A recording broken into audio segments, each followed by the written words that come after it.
हम अक्सर हिंदी लिखते हैं, हिंदी में बात करते हैं। कई बार अनेक शब्द ऐसे आ जाते हैं जो हम देखते हैं उनमें स्पेलिंग में या मात्रा में बहुत थोड़ा सा फ़र्क होता है, जिसके कारण कन्फ्यूज़न में हम कभी गलत लिख जाते हैं, कभी हमें पता ही नहीं लगता कि हम गलत लिख रहे हैं। तो आज मैं आपको कुछ ऐसे ही शब्द बताने वाली हूँ जो मिलते जुलते हैं और जिनमें अक्सर गलतियाँ हो जाया करती हैं। अथक, अथक का मतलब होता है जो कभी थकता ना हो। और अकथ, अकथ का मतलब जो कहा ना जा सके। अकथ और अथक कितने मिलते जुलते शब्द हैं। अगला शब्द है असन और आसन। असन का अर्थ होता है भोजन और आसन का अर्थ होता है जो बैठने के लिए चटाई बिछाई जाती है, उसे हम आसन कहते हैं। दो शब्द और बताती हूँ, कपिश और कपीश। कपिश का अर्थ होता है मटमैला, गंदा या छी, जिसको हम कहते हैं। और कपीश, कपीश हम हनुमान जी को कहते हैं। कपीश मतलब बंदर, कपि जमा ईश, बंदर के रूप में भगवान। तो हम हनुमान जी के लिए कपीश शब्द का प्रयोग करते हैं। कपिश, कपीश काफ़ी मिलते जुलते शब्द हैं। अगला शब्द है असक्त और आसक्त। असक्त का अर्थ होता है उदासीन और आसक्त का अर्थ होता है कामुक। कामुक भावना होना, कामुक होना, आसक्त होना, किसी के प्रति आसक्त होना मतलब किसी के प्रति आकर्षित हो जाने के लिए भी हम आसक्त शब्द का प्रयोग करते हैं। शब्द है कृत और क्रीत। कृत का अर्थ होता है किया हुआ और क्रीत का अर्थ होता है खरीदा हुआ। कृत किया हुआ, क्रीत खरीदा हुआ। स्पेलिंग में थोड़ा सा अंतर है, वर्तनी में अंतर है और बोलने में एक जैसे लगते हैं। अगला शब्द है लुटना और लूटना। दोनों में बहुत अंतर है। लुट जाना मतलब आपका कोई सामान छिन जाना, लुटना। और लूटना का अर्थ होता है जो व्यक्ति लूटता है, लूटना दूसरे का सामान लूटना। तो लुटना और लूटना दोनों में अंतर होता है। इसमें थोड़ा सा मात्रा का अंतर है। अगर आप गलत लिख देते हैं तो अर्थ ही बदल जाता है।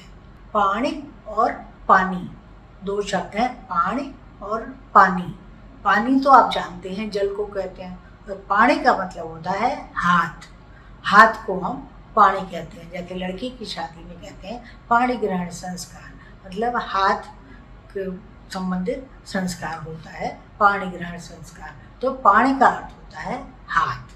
फन और फण दोनों शब्द। फन का अर्थ होता है कला, किसी कार्य में निपुण होना, फन होना, फन कुशलता, फन निपुण होना या कोई कला में माहिर होना, कला। और फण का अर्थ होता है सांप का जो फण होता है उसे हम फण कहते हैं। बन और वन दोनों मिलते जुलते शब्द हैं। बन और वन दोनों में थोड़ी सी बा और व का फर्क है। अगर आप गलत लिखेंगे दोनों का अर्थ गलत हो जाएगा। वन का अर्थ होता है जंगल और बन, बन का अर्थ होता है बनना, कोई बनाना, कोई चीज़ में बन रहा, ये काम बन रहा है। बन मतलब बनना, कोई काम बनना। सीसा और शीशा काफ़ी मिलते जुलते हैं। सीसा और शीशा। सीसा क्या होता है, एक धातु होती है जिसे सीसा कहा जाता है, जो कई चीज़ों में प्रयोग में लाई जाती है। और शीशा मिरर, दर्पण को हम शीशा कहते हैं। शाला और साला, क्या फ़र्क है, साला शाला, सा शा का फ़र्क है जो लोग अक्सर गलतियाँ करते हैं।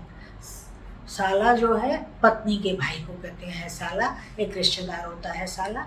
और शाला का मतलब होता है घर, कोई स्थान होती है, जैसे पाठशाला तो पढ़ाई करने वाली, शाला पढ़ाई करने वाला स्थान। तो शाला का मतलब स्थान या घर होता है। शती और सती, इसमें भी स और श का फर्क है।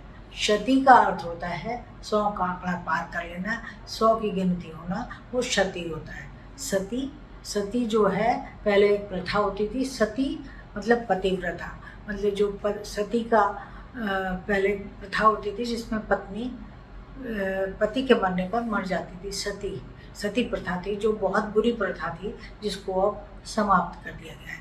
तो सती का अर्थ होता है पतिव्रता। फुट और फुट, फुट का अर्थ होता है जो नापते हैं, 1 फुट वो 12 इंच का होता है, वो फुट कहलाता है। तो नापना भी फुट के लिए प्रयोग में लाया जाता है। और फूट मतलब लड़ाई होना, वैर होना, आपस में 2 लोगों में दुश्मनी होना, तो कहते हैं फूट पड़ गई।